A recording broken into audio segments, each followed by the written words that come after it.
आज हम आपके लिए हीरा और लीला बैल की कहानी लाए हैं, जो कि एक गांव में रहते थे और राजू नामक व्यक्ति के 2 बैल थे और ये आपस में बहुत ही प्रेम से रहते थे।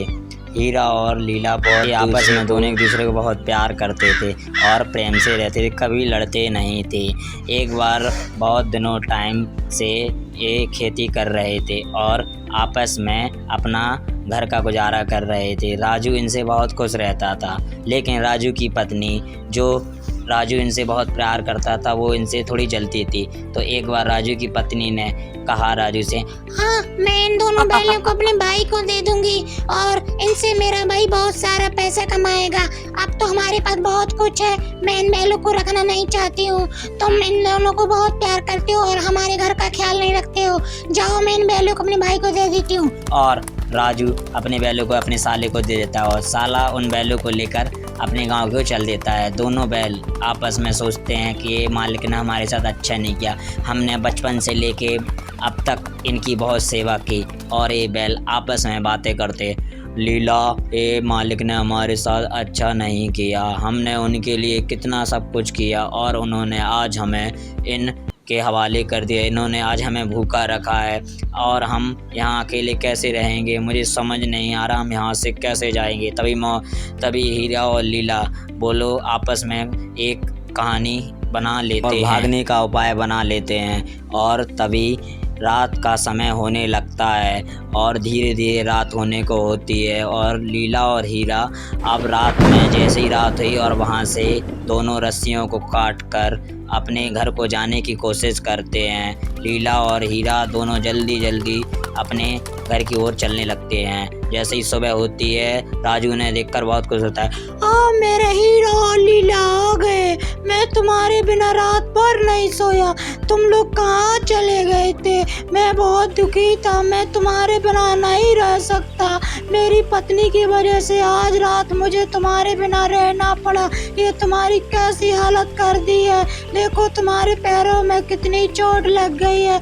मुझे माफ कर दो हीरा और लीला, मैंने तुम्हारे साथ ये बहुत गलत किया, मुझे माफ कर दो, मुझे माफ कर दो। तुम मेरे बहुत ही अच्छे और वफादार बैल हो, अब मैं तुम्हें कभी भी यहाँ से नहीं जाने दूंगा। तभी राजू की पत्नी वहाँ आ जाती है और बोलती है, देखो, मेरे भाई के घर से भाग आए हैं। मैंने तुमसे कहा था ना इन दोनों बैलों को वहाँ छोड़ के आओ, और तुम यहाँ इनको सुबह लेके आ गए हो। मैं अभी वापस अपने भाई के यहाँ छोड़ने के लिए बोलती हूँ, मैं भी उसे बुलाती हूँ। और तभी वहाँ पर राजू की पत्नी का भाई आ जाता है और दोनों बैलों को ले जाने के लिए अपने जीजा जी से बोलता है कि मैं अब इन बैलों को दोबारा यहाँ नहीं आने दूंगा। और वो आने के लिए तैयार हो जाता है और उन दोनों बैलों को बहुत दुख होता है कि हमने मालिक की इतनी सेवा की, आज इनकी पत्नी ने हमारे साथ ऐसा प्यार किया। और उनका साला उनको गाड़ी में लेकर चला जाता है। अब दोनों हीरा और लीला आपस में सोचते हैं, आओ आज हम इन गली में इन दोनों को खाई में पटक दे दें। तभी हीरा थोड़ा होशियार था और बोला, लीला नहीं, तुम ऐसा नहीं करोगे, अगर हम खाई में गिरेंगे तो हम लोगों को भी चोट लग जाएगी और हमें भी बहुत दर्द होगा। हम वो धीरे धीरे अपने उस गांव की ओर बढ़ने लगते हैं जहां वो उनका साला उन्हें ले जा रहा था। जैसे ही वो गांव की ओर पहुंचते हैं, अब वो हीरा और लीला दोनों भूखे प्यासे बाड़े में बंधे हुए थे। तभी हीरा और लीला से बोलता है, लीला, ये हमने बहुत ही गलत किया कल रात में भागकर। अब हमारे लिए तो खाना भी नहीं रखा है किसी ने, हम भूखे प्यासे ही यहाँ बंधे हुए हैं। आज हमें मालिक की बहुत याद आ रही है, अगर वो होते तो हमें ऐसा भूखा कभी नहीं रखते थे। आज ये हमारे साथ पहली बार हो रहा है कि हम दोनों को भूखे पेट यहाँ पर बंधा रहना पड़ रहा है। अब हम कैसे यहाँ पे काम करेंगे? तब ऐसी सुबह होती है और राजू का साला उन्हें खेत में ले जाता है और खेत में ले जाकर उनसे बहुत सारा काम करवाता है। लेकिन हीरा और लीला आपस में दोनों एकजुट हो जाते हैं और बोलते हैं, हम यहाँ से एक कदम आगे नहीं निकालेंगे। और उनका साला उन्हें बहुत मारता है और हीरा और लीला दोनों दुखी अब जैसे ही सुबह होती है तो बाड़े में जाकर रोने लगते हैं और दोनों बैल सोच सोच कर बहुत दुखी होते हैं और भूखे प्यासे आपस में बातें कर रहे होते हैं कि हमारे मालिक ने ये पहली बार ऐसा हुआ है कि जो हमें इतना भूखा रहना पड़ रहा है।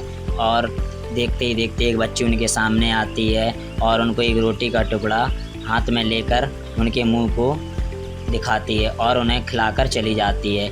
इससे उन दोनों की थोड़ी भूख तो मिटती है और थोड़ी खुशी मिलती है और वह सोचते हैं कि आज हमें थोड़ा खाने को तो मिला, और उन्हें उस लड़की पर दया आती है और उसको वो धीरे से धन्यवाद बोलते हैं और वो लड़की एक रोटी का टुकड़ा लेकर उनके लिए और लाती है और उन दोनों बैलों को खिला देती है और उनसे बोलती है, मैं तुम्हारे लिए रोज खाना लाया करूंगी। और सुबह जब वो होती है तो दोनों हीरा और मोती काम करने को चलते हैं। अब दोनों बैल 4-5 दिन बाद दोनों खुश रहने लगते हैं। फिर एक दिन और वह बच्ची आती है और उनके लिए रोटी का टुकड़ा लाती है और वो उन्हें खिलाने लगती है और उनसे बोलती है कि मेरे पापा तुम्हें यहाँ पे आके बहुत मारेंगे, तुम यहाँ से भाग जाना। तभी हीरा और लीला आपस में भागने का फिर से विचार बनाते हैं, लेकिन आज उनके गले में एक मोटी रस्सी बंधी हुई होती है जिसको वह तोड़ नहीं पाते हैं। लेकिन कुछ टाइम बाद वो फिर से भागने की कोशिश करते हैं। वो लड़की आती है और उन दोनों बैलों को भगाने के लिए उनकी रस्सी छोड़ने के लिए बोलती है और दोनों हीरा और लीला बैल उसको देखकर बहुत खुश होते हैं कि काश ये बच्ची हमें यहाँ से भगाने में हमारी मदद करे। और हीरा और लीला उस बच्ची से कुछ बातें करने लगते हैं। मैं तुम्हें यहाँ से भगाने के लिए आई हूँ। मेरे पापा तुम्हें रोज मारते हैं, मुझे अच्छा नहीं लगता है। मैं तुम्हें यहाँ से भागने के लिए यहाँ से खोल देती हूँ। और वह बच्ची उन दोनों बैलों को रस्सी को खोल देती है और वह दोनों बैल आपस में भागने के लिए तैयार हो जाते हैं और उस लड़की को धन्यवाद बोलते हैं और लड़की बहुत ही खुश होती है कि ऐसे बैल सबको मिलें जो मुझे भी धन्यवाद बोल रहे हैं, और दोनों बैलों की रस्सी खोल देती है और दोनों बैल बहुत तेज़ी से भागने लगते हैं और उनके पीछे पीछे उनका साला भी दौड़ने लगता है। लेकिन वो दोनों बैल भागते भागते अपने गांव का रास्ता भूल जाते हैं और किसी जंगल में पहुंच जाते हैं और जाकर देखते हैं कि हमारे गांव का रास्ता नहीं है। और हीरा लीला से बोलता है, ए लीला, ये हमारी ओर सांड क्यों आ रहा है? लगता है हमें मारने के लिए आ रहा है, हमें इससे बचाने के लिए कुछ करना होगा। और वहाँ से सामने से एक सांड बहुत ही गुस्से में आता है और हीरा और लीला को मारने लगता है और हीरा और लीला उससे लड़ने लगते हैं और उन दोनों में बहुत ही ज़्यादा लड़ाई होने लगती है। सांड हीरा को बहुत तेज़ मारता है, तभी लीला को गुस्सा आ जाती है और सांड के पेट में वह ज़ोर ज़ोर से अपने सींग मारने लगता है। तभी अचानक सांड को भी गुस्सा आ जाती है और हीरा में वह बहुत ज़ोर ज़ोर से मारने लगता है। तभी सांड के पेट में सींग लग जाता है और सांड वहाँ से भाग जाता है। तभी हीरा और लीला फिर से चलने के लिए तैयार हो जाते हैं और वह भूख से बहुत तड़पने लगते हैं। तभी अचानक से उन्हें वहाँ पर एक खेत दिखाई देता है जहाँ पर उन्हें मटर लगी हुई थी और हीरा और लीला उस खेत में घुस जाते हैं और खाने लगते हैं। अब हीरा बहुत खुश होता है, लेकिन लीला थोड़ा समझदार था। उसने हीरा से बोला, ज़्यादा मत खाना वरना कोई आ जाएगा। और वहाँ से गांव के लोग उसे मारने के लिए आते हैं। तभी हीरा और लीला एक दलदल में फंस जाते हैं। बचाओ लीला, मैंने बोला था। और उन्हें एक कारागार में बंद कर देते हैं जहाँ पे बहुत से जानवर बंधे हुए थे।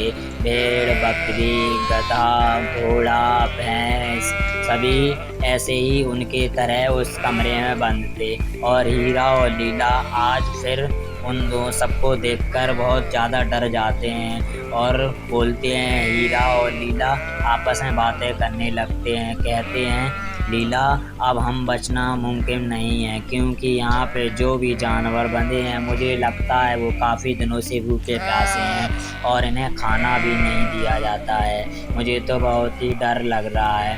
तभी हीरा एक भागने का प्लान बनाता है और लीला से बोलता है, लीला, मैं इस दीवार को तोड़ दूंगा, तुम मेरी इस दीवार को तोड़ने में मदद करना और मैं इस रात में यहाँ से भागने।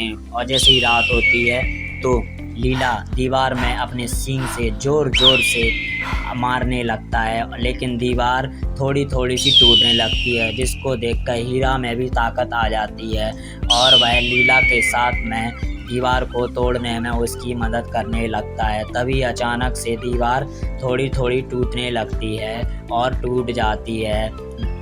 तभी वहाँ से दीवार में कुछ हॉल हो जाता है और सारे जानवर एक एक करके वहाँ से भागने लगते हैं। पहले बकरी वहाँ से निकलती है और घोड़े भी वहाँ से दौड़ने लगते हैं और बकरी भी वहाँ से निकलने की कोशिश करती है। धीरे धीरे सभी जानवर निकलने लगते हैं, लेकिन लास्ट में गधे वहाँ पर रह जाते हैं। लेकिन लीला उन गधों को धक्का देकर बाहर भगा देता है और गधे भी वहाँ से भाग जाते हैं। लेकिन लीला हीरा को छोड़कर नहीं भाग पाता, क्योंकि हीरा मोटी रस्सी से बंधा हुआ था और लीला भी उसके कारण वहीं रुक जाता है और वह भागता नहीं है। लीला और हीरा अब दोनों की पिटाई वहाँ के मालिक के नौकर आकर ज़ोर ज़ोर से मारने लगते हैं और लीला और हीरा चिल्लाते हैं ज़ोर ज़ोर से, माँ माँ माँ, और दोनों दर्द से रोने लगते हैं। तभी सुबह उन्हें हाट में ले जाकर एक व्यापारी को वो लड़का बेच देता है। व्यापारी उन दोनों बैलों को लेकर जंगल के रास्ते से अपने गांव की ओर जाता है। तभी अचानक से हीरा और लीला को अपने गांव का रास्ता याद आता है और वह आपस में सोचते हैं कि ये तो हमारे गांव की तरफ जाने वाला रास्ता है। तभी अचानक से हीरा और लीला के मन में खुशी जागने लगती है और वह धीरे धीरे चलने की बजाय तेज तेज चलने लगते हैं। व्यापारी भी उनके आगे चलता है और हीरा और लीला उसके पीछे पीछे चलते हैं। तभी अचानक से हीरा और लीला व्यापारी को छोड़कर आगे आगे दौड़ने लगते हैं और बहुत जल्दी दौड़कर अपने मालिक के घर पहुंच जाते हैं और वहां पे आवाज़ लगाने लगते हैं, माँ माँ। तभी अचानक से व्यापारी भी उनके पीछे दौड़ने लगता है। तभी राजू घर से बाहर निकलता है और अपने दोनों बैलों को देखकर रोने लगता है और कहता है, मेरे हीरा और लीला आ गए, मैं तुम्हारे बिना बिल्कुल भी नहीं रह पा रहा था, मुझे माफ़ कर दो, मेरी पत्नी ने तुम्हें काम करने के लिए अपने भाई के यहाँ भेज दिया था। तभी बैल भी रोने लगते हैं और हीरा उनको सहलाते हुए उनसे क्षमा याचना करता है और उनसे बोलता है कि मैं अब तुम्हें कभी भी नहीं छोड़ूंगा। तभी वहाँ पर व्यापारी आता है और बोलता है, ए मेरे बैल हैं, मैंने इनको हाट से ख़रीदा है, ये मुझे वापस दे दो। तभी लीला को गुस्सा आ जाता है और व्यापारी को वो डराने लगता है और उसके आगे सीख करता है और उसके पीछे दौड़ने लगता है उसको मारने के लिए। तभी व्यापारी वहाँ से भाग जाता है, लेकिन लीला उसको गांव के बाहर तक छोड़ के ही वापस आता है और वह वहाँ से उसको भगाकर वापस लौट आता है और अपने मालिक के पास पहुँच जाता है। तभी राजू ने अपने दोनों बैलों को बाड़े में ले जाकर उनके लिए चारा खल सब कुछ देता है और बहुत प्यार करता है और उनसे बोलता है, तुम्हारी हालत की जिम्मेदारी मेरी है, जो मेरी वजह से तुम्हें आज इतने कष्ट भोगने पड़े, मुझे माफ़ कर दो मेरे हीरा और लीला। और हीरा और लीला बहुत ही खुश होते हैं। तभी वहाँ पर राजू की पत्नी आ जाती है और हीरा और लीला से माफ़ी मांगती है, मुझे माफ़ कर दो मेरे हीरा और लीला, मैंने तुम्हारे साथ ही अच्छा नहीं किया, अब मैं तुम्हें अपने प्यार से अपने बच्चों की तरह रखूँ।